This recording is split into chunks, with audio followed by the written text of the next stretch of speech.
Hi friends, నమస్తే. శంకరాచార్యుల వారు ఇలా చెప్తున్నారు. కొంతమంది సాధకులు రోజు పూజలు, వ్రతాలు, జపాలు ఎంతో శ్రద్ధగా చేస్తూ ఉంటారు. అలా కొన్నాళ్ళు చేయగా చేయగా చేయగా అది వారికి ఒక వ్యసనంలాగా మారిపోతుంది.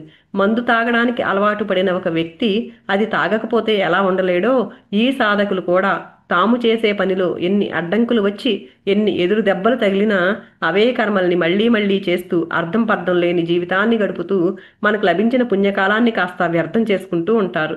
మనం ఏదైనా ఒక పనికి బానిసయ్యామంటే మన బుద్ధి నిద్రావస్థలోకి వెళ్ళిపోతుంది. ఎప్పుడైతే బుద్ధి నిద్రావస్థలోకి వెళ్ళిపోతుందో ఇక మంచి చెడులను తెలుసుకోలేరు. అందుకే బుద్ధికి ఏమాత్రం యామరిపాటు కలిగిన పూజలు, వ్రతాలతో సహా అన్ని కర్మలు యాంత్రికంగా మారిపోతాయి. ఒక పుట్టలో ఒక పాము ఉంది. ఆ పాము ఉంది అని తెలుసుకుని దాన్ని చంపాలనుకుంటే పుట్ట మీద కొడితే పాము చావదు కదా. పుట్టను తవ్వి ఆ పామును కొడితేనే కదా పాము చనిపోతుంది. అంటే ఇక్కడ పాముని చంపమని కాదు, మనము నోములు, వ్రతాలు, పూజలు పేరుతో ఉపవాసాలు చేస్తూ దేహాన్ని దండించినంత మాత్రాన ముక్తి రాదు. మన మనస్సులో ఉన్న కుళ్ళు, కుతంత్రాలు, మోసాలు, కల్మషాలు, దుఃఖాలు, ఆందోళనలు, భయాలు వీటన్నిటినీ బయటికి తీసి జ్ఞానము అనే కర్రతో బలమైన దెబ్బ వేసినట్లయితే అప్పుడు మనసు సన్మార్గంలో ప్రయాణించి ఆత్మ యొక్క స్వస్వరూపాన్ని తెలుసుకోమని మనకు సూచిస్తుంది.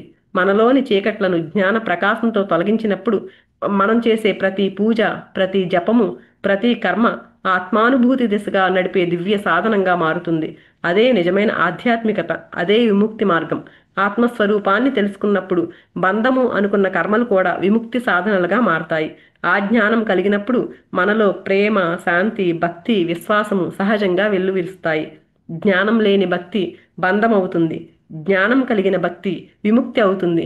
అందుకని ఆ జ్ఞానంతో మనం ఎప్పుడూ ఉండాలంటే ధ్యానం చేస్తూ ఆ ధ్యానం ద్వారా జ్ఞానము, జ్ఞానం ద్వారా ముక్తిని పొందుదాం ఫ్రెండ్స్. Thank you.